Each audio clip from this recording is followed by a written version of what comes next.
Unfortunately, the pick is going to be this homie, Amy.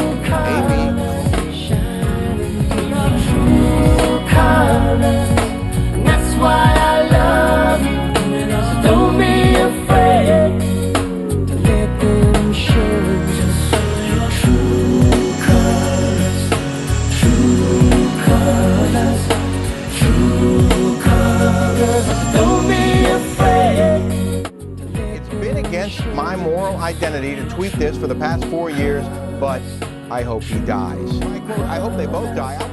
True colors are shining through. See your true colors. Threat. You are second in line for the presidency. Has the White House contacted you about the continuity of government? I want to thank everybody for the tremendous support. I'm going to Walter Reed Hospital. I think I'm doing very well, but we're going to make sure that things work out. Thank you very much. I appreciate it. I will never forget it. Thank you. The White House needs to provide.